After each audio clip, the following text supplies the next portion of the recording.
Hello everyone, Zoe is here with another video and another guest. Today I'm gonna interview Tica Hessing. She is a human geographer in Cushman & Wakefield's real estate consulting firm, and she's passionate about humans' behavior and work businesses with their work strategies. Let's take a tour in Cushman & Wakefield, where she can explain about their strategies during COVID period. Let's go. Hi, welcome guys. Welcome to Cushman & Wakefield. And thank you, Zoe, for inviting me for an interview. Thank you. Thanks for your time, Tica. All good. Can you please show us around it? Yes, of course. Yeah. Cool. So we've implemented a couple of things to make a safer workplace because of COVID-19. So what you see is the arrows on the ground, for example. Yeah. That shows people to walk in a one-way direction. And you've got the hand sanitizers on this side. And then we ask our employees to sign in every day they come to work. To be tracked, right? Yes, that is for the contact tracing purposes. So this is our reception area. Yep. So what we've done, we implemented the screens. The sneeze screens, and these are made out of glass. That's right. And then we will further, we'll follow the arrows. That's true. Here we go. And what we then ask our employees is to get a desk pad before you go to your desk. Wow. So we'll just do like we are employees, so we'll take a desk pad. And that is to limit the touch points on the desk. Exactly right. That's perfect. And I am now wearing a mask. Yep. And Zoe is also wearing a mask. Exactly right. And that is because we are now visitors of this workplace. But our employees don't have to wear a mask if they don't have any visitors. That's right. So these are more masks. And then over here we have the breakout area. Usually we sit about 60 or 70 people, but now we've taken out most of the tables. So usually over here there are two large tables, about 20 people can sit. That's right. But now They're not able to do that. No. That's true. Okay. And then perhaps interesting as well. These are the six rooms. And then over here we closed the cupboards with the sticker. Wow, So cool. that our people will not use any boards or any cutlery and cups. No one is allowed to use Yes. that anymore. That's to reduce the touch points. That's as a well. shame, right? Yeah. Yep. Alright. We've got a nice view. I know, it's such a beautiful day, isn't it? Yeah. So this is the entry only. As you can see, we've used it for 2 months now, so we probably need to have some new stickers. Yeah. Need to be replaced. Yes. I will now show you the workstations. So over here, this is a typical workstation. That's right. So you've got the circle on the ground that shows you what the 1.5 meters is. That's right. Then we've got the hand sanitizer on For each each table. person. Yep. And you can sit here. A sticker as well. That's true. And we've also taken out workstations. Usually there are 2 screens there, but we want to limit the amount of people that Found sit the at the space in desk. between. That's Yeah. right. And then one more thing perhaps to show is the maximum amount of people in meeting rooms. And we are not using meeting room booking systems because this is again Because of that. That's true. Yeah. That's interesting. So in the COVID isolation room there are a couple of guidelines. So the door should always be closed. Yeah, it needs to have like the hygiene products and some water. And then on the outside of the meeting room you have to have masks and a logbook and gloves, and that is for people to protect themselves when they're gonna see the patient. Very interesting. So this is the boardroom. It's the one-way boardroom. So you will walk in one direction. Yep. As indicated on the ground again with the arrows. That's right. And then you can sit here, stick his arm on the table. Where people are allowed to sit. Yes. Very cool. Thank you.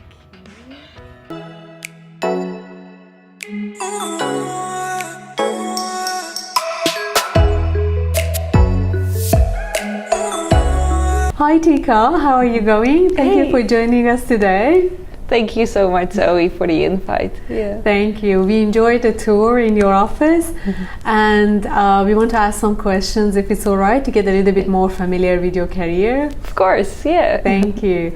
So Tica, to start, can you please tell us a little bit about yourself and your career journey, please? Yeah. So, well, I'm Tica. I'm a human geographer. Yep. And I work for Cushman & Wakefield in their strategic consulting team. So as a human geographer, I'm passionate about the study of human behavior and how they behave and interact within space. That's right. And then especially focusing on workplaces and helping businesses with their workplace strategy. Yeah. That's true. Awesome. So, which kind of qualification are required for someone who is interested about your career and want to find a job like that? So that's a good question. I studied human geography and urban planning. That was the study I did back home in the Netherlands. That's right. But for workplace strategy or workplace strategists or real estate consultants, you don't need to have a human geography certificate specifically. Okay. There are other degrees, such as I think there are real estate certificates that you can study or undertake. That's very or, cool. Okay. Some of my colleagues, they've done more economy-related studies. Like commerce and... Yeah. Okay, wow, very interesting. Yeah. So with a variety of university qualification or certification that you get, you are able to get into the industry and then kind of like find a space, right? Yeah, and I forgot to mention architecture. So there are a lot of people with the architecture background that will end up in the workplace, let's say the workplace strategy side of real estate. That's true. Yeah. That's so there are many different ways in how you can get planning, to it. Architect, and even commerce side, it's all related to that kind of like real estate area and industry, right? Yeah, in our industry, and I think it's for more industries the same, but experience is really important. Exactly true. Yes. Exactly true. Yeah, that's true. Very interesting, Tica. You showed us around about the COVID, you know, we are in COVID period now, and you showed us around that you guys put lots of effort into it to protect your industry from whatever is happening out there. Yeah. So what do you think is the impact of COVID in real estate industry? Like I know you are more focused in commercial side, but what is the effect and impact of COVID on commercial real estate? What do you think about it? So there are a couple of different topics that we could talk about within the effect of COVID on commercial real estate. So one thing, for example, is the effect on the capacity or the capability to lease office space. So for example, as Cushman & Wakefield, we've got a leasing team, so they lease office space for the landlords, so they get paid by the landlords to do that. That's true. And in this COVID situation and economic downturn, we see that a lot of businesses don't want to make a decision to take on more office space. So we see that the vacancy rate of office space is growing. And we also see that a lot of businesses are actually looking at getting rid of some of their office space. So they are subleasing their space. Wow. Yes. So it's a big impact on lease section, right? Yeah, so that is the financial side of things in a nutshell. And then you've got the effect of COVID-19 on the workplace. So that's where I'm focusing on specifically. That's true. And what you could see when we did the tour is that a lot of businesses have been focusing on getting their office ready for a safe return of staff. Exactly true. Yeah. Because and yourself as well, you've been working from home for quite some time, and then when your company asks you to come back to the office, or when you've got the opportunity to come back to the office, the building that you were in has basically been in hibernation. That's true. Because some buildings have not been used for a couple of months. So that means that there is a risk in terms of cleanliness, for example, if you don't use something for a long time. Yeah, that's right. With dust and exactly, with dust and with the HVAC, the circulation systems. So that's right, actually. Yes, yeah. Wow. I never even thought about it. That's very interesting. Yeah. And also with water, because if you haven't used the water for some time, you need to let it flush for a while, so that you make sure get the clean water out. Because the water has been standing still, so you don't want people to drink that first bit of water that comes out. That's true. Okay. And then I guess the third topic of the effect is the effect on how people work, and therefore the space that is required for your employees. So for example, a lot of businesses are reimagining what their workplace would look like in the future. Yeah. Because you may not need as much space, and the role of the office changes. Because why would you go to the office if you can work from home? That's true. That's where all businesses are thinking about it, isn't it? That was actually my question, that with whatever is happening in the market, what do you think about the future of this real estate industry? What's going to happen, Tica? Yeah, what's going to happen? I know. Yes, that's the crystal ball question. Of course, we don't know for sure what's going to happen. But we've done a survey of 50,000 people across the world in relation to their work styles. That's right. And 73% answered that they want to have a choice of where they want to work in future.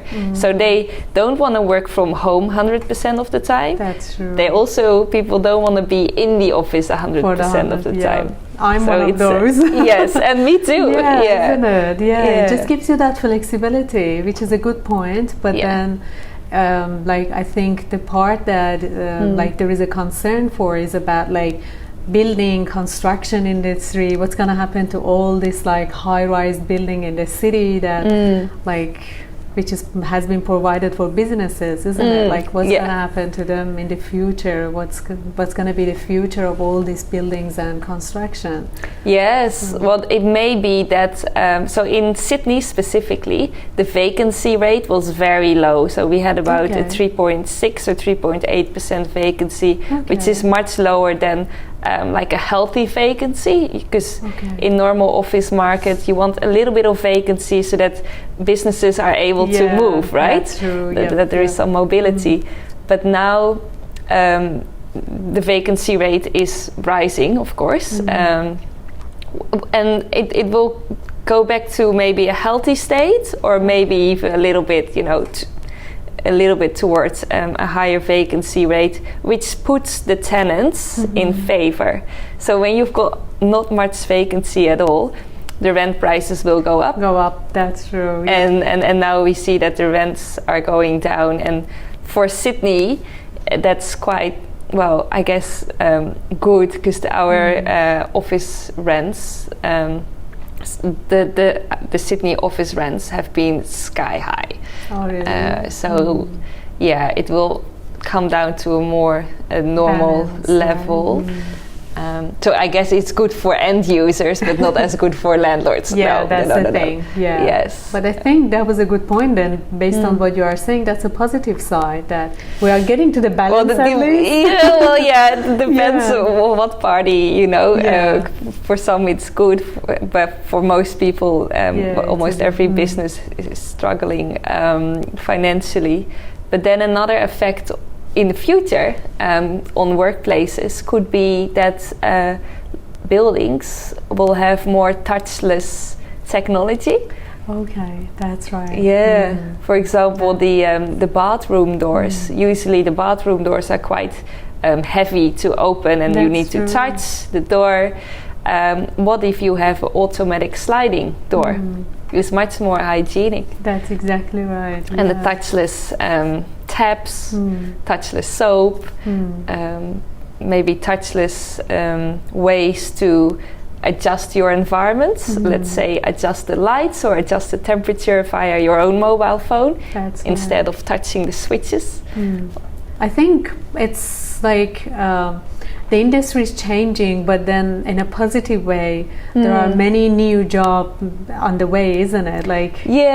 I think on one way there are new jobs to help buildings getting. Some jobs are fading, but then some new jobs are growing. So when you look at like the leasing teams, for example, they've been struggling in this environment because there is not much space.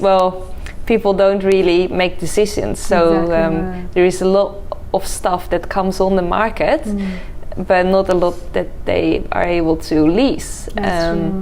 So that's hard. It's a struggle. But then you've got the consultancy and the project managers. They've been really, really busy to help all these businesses getting ready for like a new normal. That's exactly right. Yeah. Getting back about your career, to get a little bit more information about your career for those who have kind of like architectural or urban planning or other degrees that they are interested to get into real estate industry. Like, what do you recommend them? Like you said, they can get into the industry with any of those qualifications.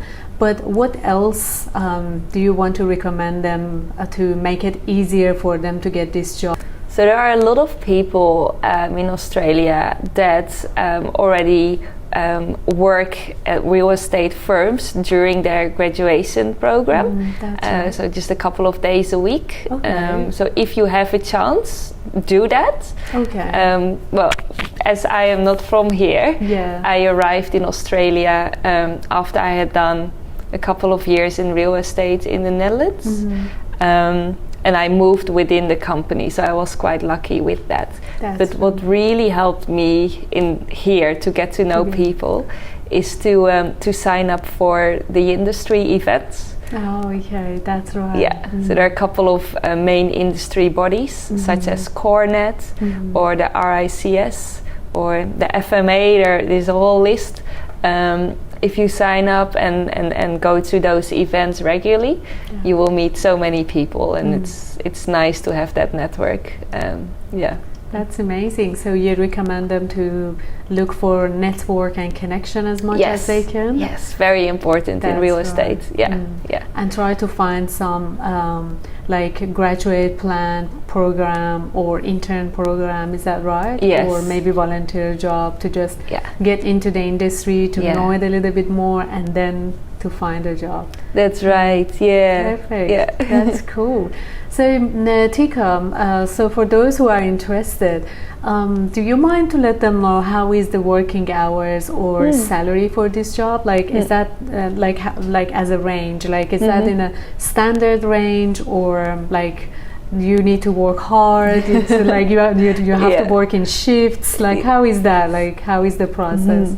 So for me, it really depends on what projects I've got on. That's right. So I provide workplace strategies for clients, but I also need to search for those clients. So doing the business development as well. My hours, as in my contract, it's just the normal hours. I think it's 9 to 5 or 9 to 6. but I work as much as I need to complete the jobs for clients. Okay. So I'm often working much more. I'm also doing a lot of like industry related things such as public speaking. So I often work during the weekends a couple of hours, or sometimes the whole weekend and during nights. But it is because I put so much effort in it, because I'm really passionate about it. That's the thing. Yeah, you love it and you want to do something for your job. That's yes, right. Yeah. So it's in that regard, it's quite flexible here. Yeah. You can put as much effort in it, as you want, but minimum normal hours.